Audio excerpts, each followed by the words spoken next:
Ahora se volverá a realizar el análisis cinemático en el mecanismo de ejemplo, pero en vez de emplear la definición cartesiana de un vector, que es la siguiente, en coordenadas cartesianas, este sería el vector xy más y en j, donde debemos de notar que los vectores unitarios y j se consideran constantes. No cambia su magnitud ni su dirección, por lo que sus derivadas serían cero. Así, los vectores de posición, velocidad y aceleración son como se muestran. Pero para el método gráfico vamos a emplear la definición polar, en donde los vectores unitarios serán el vector ER en la dirección radial y el vector transversal Eθ. Siempre Eθ va a ser perpendicular a ER y puede notarse que la dirección de ER será siempre la misma que la del vector R, ya sea que cambie su ángulo θ o no. Ahora, para medir el cambio de θ con respecto al tiempo, se medirá la velocidad angular omega. Y para medir el cambio de la velocidad angular omega, se tendrá la aceleración angular alfa. Así como se muestra aquí, el ángulo θ se abre en sentido antihorario, por lo que omega y alfa serán positivas si van también en sentido antihorario. Dado que los vectores unitarios cambian o pueden cambiar, sus derivadas no serán cero. La derivada de ER con respecto al tiempo será omega por Eθ. Y la derivada de Eθ con respecto al tiempo será menos omega por ER. Así, si tenemos un vector R que se expresa como magnitud R en la dirección ER, su primer derivada sería la velocidad y vendrá dada por R punto en la dirección ER más R omega en la dirección Eθ. Es decir, tendrá una componente de velocidad debido al crecimiento del vector en la dirección radial y una componente debida al cambio de dirección. Si volvemos a derivar, obtenemos las componentes de aceleración, donde tenemos una componente radial y una componente transversal. En la radial identificamos la aceleración en el cambio de la magnitud. Y tenemos una aceleración que va en dirección contraria al vector radial. A esta aceleración se le conoce como aceleración centrípeta. Tenemos también una aceleración transversal que sería la multiplicación de el brazo R por la aceleración angular, y esta aceleración que es debida al giro del sistema coordenado, es decir, es un sistema que está en movimiento, y a esta la conocemos como aceleración de Coriolis. Estas tres expresiones serán las que manejemos en el tratamiento con método gráfico, por lo que deberán recordarse en el planteamiento posterior.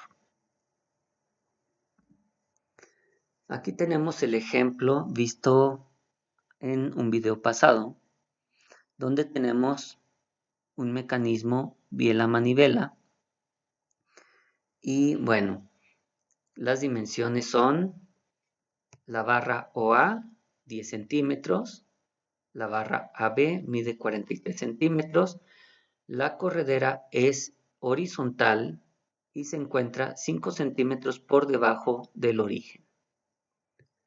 Vamos a buscar cuáles son las condiciones de posición, velocidad y aceleración para θ igual a 30 grados. Entonces, vamos a establecer el primer vector que va de O a R2, y dado que R2 va en esta dirección, el vector ER2 también va en esa dirección. El vector Eθ2 se abre en esta otra, considerando que el ángulo θ abre en sentido antihorario. Entonces, R2 por la velocidad angular nos da en esta dirección Eθ2.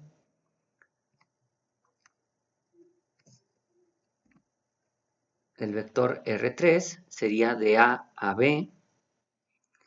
Una vez más, nótese que el vector unitario ER3 va en la misma dirección en la que definimos R3, y Eθ3 va abriendo ER3 en sentido antihorario a 90 grados de este otro. Luego definimos un vector R0 y un vector R4, similar a los vectores que teníamos en el ejemplo anterior. Ahora, aquí también tenemos los vectores unitarios ER y Eθ para R0 y ER y Eθ para R4.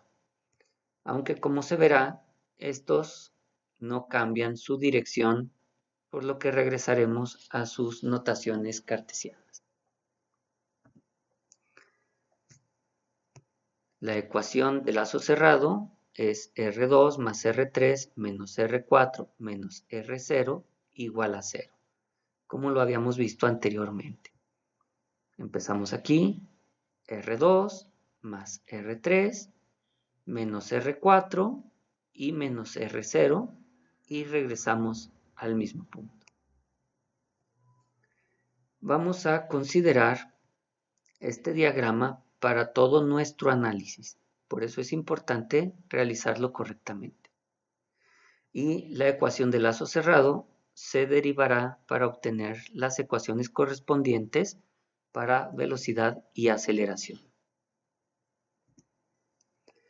Bien, ¿cómo se hace el análisis de posición de manera gráfica? Lo muestra el siguiente video. Para resolver el problema de posición de forma gráfica, se puede utilizar el juego de geometría o bien un software de dibujo. A mano, ustedes tendrían que ubicar una línea con la inclinación de 30 grados y medir la longitud de 10 para ubicar el primer punto del mecanismo. Aquí en el software de dibujo vamos a trazar una línea de 10 y le vamos a indicar el ángulo de 30 grados. Sabemos que por debajo del origen se encuentra la corredera a una distancia de 5, por lo tanto trazamos una línea vertical y le damos una longitud de 5. Además sabemos que la corredera es horizontal, así que trazamos una línea horizontal. Finalmente, el último eslabón de nuestro mecanismo unirá los dos puntos que quedan libres. Y sabemos que ese eslabón mide 43. Como pueden notar, este dibujo está completamente definido. Ahora simplemente vamos a medir directamente sobre el dibujo las cantidades de interés, el ángulo de inclinación de la barra y la distancia a la que se encuentra la corredera. Pueden notar que los resultados son los mismos que obtenidos por el método analítico. Entonces, de manera geométrica, obtenemos el ángulo θ3 y la distancia que hay del origen hasta el punto B en horizontal. Aquí los tenemos. Y con eso terminamos el análisis de posición. Para el análisis de velocidad, vamos a recurrir a las ecuaciones que definen los vectores en polares. Si tenemos el vector R2 igual a magnitud R2 por ER2, esta sería la expresión para la velocidad 2. Lo mismo para el vector R3. Ahora, para el vector R0 y R4, vamos a simplificar utilizando sus notaciones cartesianas. Simplemente R0 es menos R0 en J, y como la distancia es constante y el vector J también lo es, su derivada es 0. Para el vector R4 igual a R4 en I, la velocidad se define como R4 punto en I. Aquí tenemos una vez más la ecuación de lazo cerrado que corresponde a esta figura y la derivamos para obtener la ecuación de lazo cerrado en velocidad. Nótese que ya no aparece la velocidad 0, dado que es 0. Nos olvidamos de los términos de posición. Tenemos aquí los términos de velocidad. Y ahora vamos a sustituir datos sobre estos. Por ejemplo, sabemos que la barra OA es una barra rígida, por lo que su longitud de 10 centímetros no cambia. Eso hace que R2 punto sea 0. De la misma manera, la longitud de la barra AB no cambia y R3 punto también será 0. R2 vale 10 centímetros, omega 2, según nuestros datos, vale 15 radianes sobre segundo, y por lo tanto podemos calcular esta cantidad. La longitud de R3 vale 43 centímetros, pero la velocidad omega 3 es desconocida, así como la velocidad R4x punto. Al sustituir datos, obtenemos esto, donde se ha remarcado cuáles son todavía nuestras incógnitas. Y vamos a escribir esto de manera simplificada. La velocidad 2 de 10 por 15 será de 150 en la dirección Eθ2. La velocidad 3 será de 43 omega 3 en la dirección Eθ3. La velocidad 4, R4x punto, en la dirección I. Y no olvidemos nuestra ecuación de velocidades. Entonces, vamos a dibujar nuestros vectores y la ecuación. El vector de velocidad 2 dice que es 150 en la dirección Eθ2. Si vemos en nuestro diagrama, Eθ2 va hacia acá y pueden ver que la velocidad 2, por lo tanto, va también en esa dirección. La velocidad 3 vale 43 omega 3 en la dirección transversal 3. Sin embargo, no sabemos si omega 3 es positivo o negativo.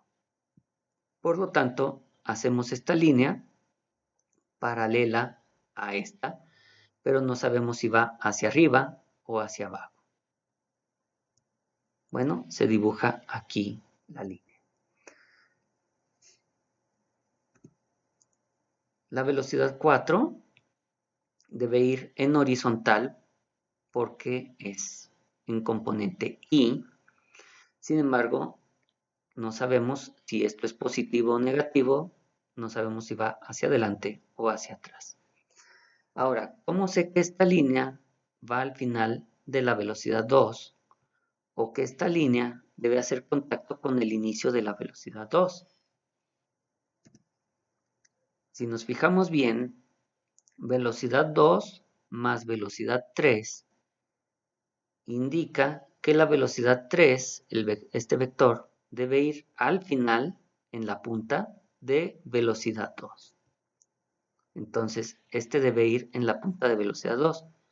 Ahora, ¿cómo sé que este debe ir aquí abajo y no acá arriba? Bueno, pues porque la suma de estos tres vectores debe dar 0. Es decir, debo regresar al punto inicial. Entonces tenemos velocidad 2 más velocidad 3 menos velocidad 4 debe dar 0. Todo debe quedar en este triángulo. Ahora, las puntas de flecha debemos de ponerlas de tal forma que los signos de la ecuación correspondan. Puede verse que aquí velocidad 2 termina aquí y aquí comienza velocidad 3. Por lo tanto, esto es 2 más 3. Y velocidad 4 debe ir en contra de nuestro lazo vectorial para que aquí sea negativo. Por lo tanto, sabemos que esta va hacia la izquierda. Una vez que sabemos cómo debe de quedar nuestro polígono de velocidades, hacemos los dibujos correspondientes.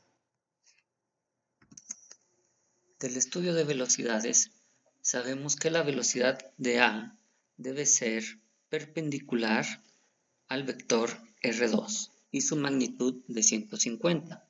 Trazamos pues una línea, la cual debe medir 150 y ser perpendicular a R2. Luego, sabemos que la velocidad de B respecto de A debe ser perpendicular a R3, por lo que trazamos una línea que sea perpendicular. Finalmente, cerramos el polígono de velocidades con la velocidad de B, la cual debe ser horizontal, por lo que trazamos una línea que sea horizontal. Ahora procedemos a realizar las mediciones de lo que son las magnitudes de la velocidad de 3 y de la velocidad de 4, las cuales empleamos para obtener las cantidades desconocidas. Aquí puede notarse que la magnitud de la velocidad 3 es de 133.57, lo que debería ser igual a esto de aquí.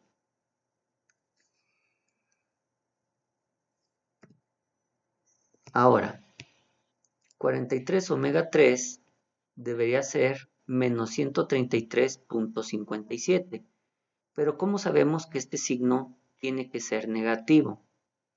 Bueno, si nosotros nos fijamos en el polígono de velocidades, la dirección de velocidad 3 es hacia abajo y la dirección de Eθ3 es hacia arriba.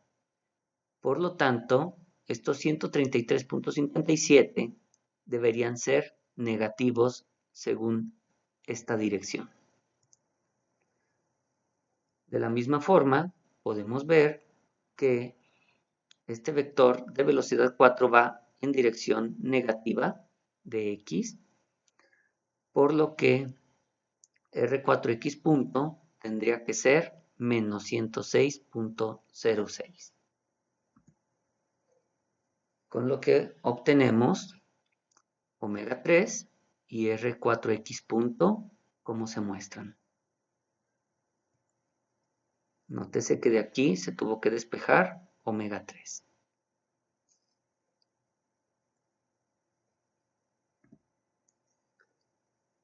Concluimos con el análisis de aceleraciones. Para este, sabemos que la aceleración en coordenadas radial transversal lleva esta ecuación, la cual vamos a sustituir para R2, R3 y, bueno, para R0 y R4 ya habíamos dejado todo en cartesianas. Entonces, R2, 3 y 4, al derivarse nos dan esto. Muy bien. Veamos, por ejemplo, para la aceleración 2 en radial. Como el vector tiene una longitud fija, R punto y R2 puntos valen 0, lo que hace que esta cantidad y esta cantidad sean ceros.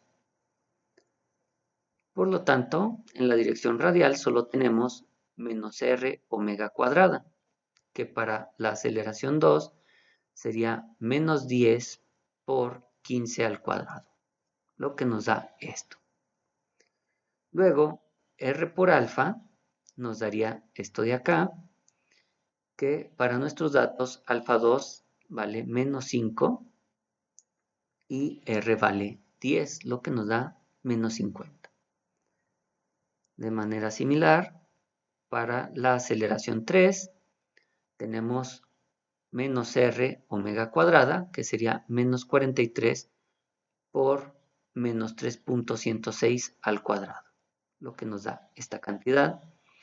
Y R por alfa sería 43 por alfa 3, donde alfa 3 es desconocida.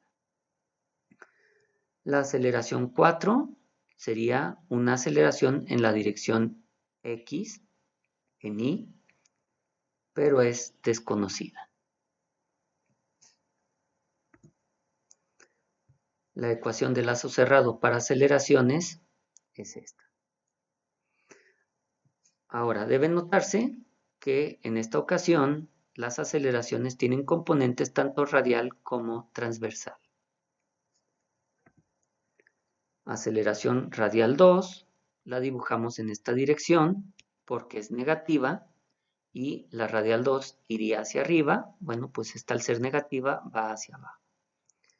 Luego tenemos menos 50 en θ 2, lo que simboliza que irá hacia abajo también en contra de esta. La dibujamos más pequeña, dado que este es de menos 50 y este es de menos 2250. Luego se le va a sumar la aceleración 3, por lo que vamos a añadir este término, que como bien saben, irá en contra de la dirección ER3 por ser negativo. ER3 va hacia abajo, por lo tanto esta va hacia arriba. La dibujamos un poco más grande que esta de 50. Luego tendríamos que dibujar la aceleración transversal de Eθ3, pero no sabemos si alfa 3 sea positiva o negativa, por lo que simplemente dibujamos la dirección paralela a Eθ3. Y finalmente tenemos que sumar la aceleración 4, que debe ser horizontal, y cerrar el polígono dado que nuestra suma vectorial debe ser 0. La única manera es que se cierre aquí arriba. Ahí está la aceleración 4 en X. Ahora hay que añadir puntas de flecha de tal manera que se cumplan los sentidos indicados en esta ecuación. Nótese que aceleración radial 2 y aceleración transversal 2 tienen que seguir el mismo sentido, dado que se deben sumar. De la misma forma, aceleración radial 3 y transversal 3 deben seguir sentidos de suma.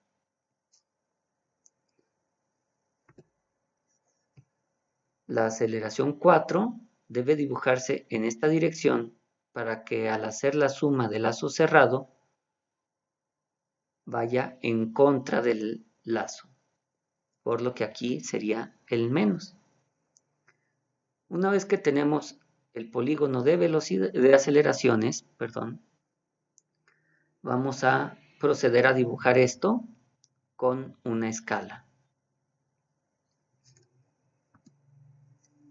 Aquí está nuestro polígono de aceleraciones. Vamos a realizar el dibujo del mismo con medidas más realistas. En el caso de las aceleraciones, nos damos cuenta que debemos graficar tanto la aceleración radial como la aceleración transversal. Así pues, para R2 vamos a trazar la aceleración radial, que es paralela a la línea, y la aceleración transversal, que va a ser perpendicular a esta misma línea.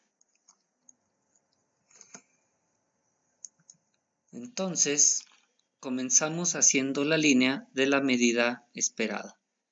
En este caso vamos a trazar con una escala, dado que las aceleraciones tienen magnitudes mucho mayores que la de longitud de las líneas. Así que en lugar de hacer la línea de 2250, será solo de 22.5. Esto para no perder el dibujo de posición. Ahora esta línea tiene que ser paralela y va hacia atrás, porque es negativa con respecto al vector unitario ER2. Ahora trazamos la línea perpendicular, que es de 50, pero con la escala nos queda de 0.5. Luego vamos a trazar la línea de aceleración radial con respecto a esta, por lo tanto debe ser paralela.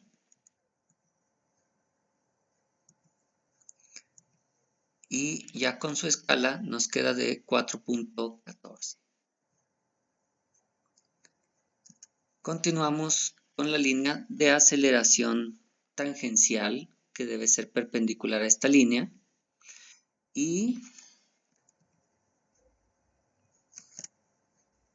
aquí vemos, ya es perpendicular. Trazamos también la línea que debe ser paralela a esta, dado que la aceleración del punto B también es en X. Tenemos este polígono. Ahora simplemente vamos a poner estas cantidades en su escala original, es decir, 50, 414.83 y 2250.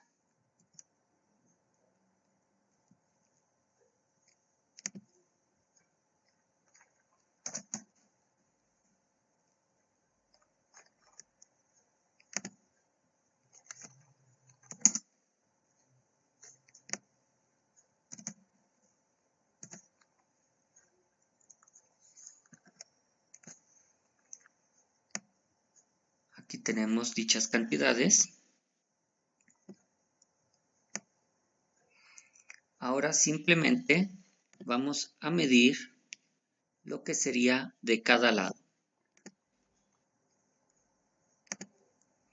Aquí tenemos cuál debería ser la magnitud para la aceleración transversal de 3. Y aquí la aceleración lineal del punto B en el eje X.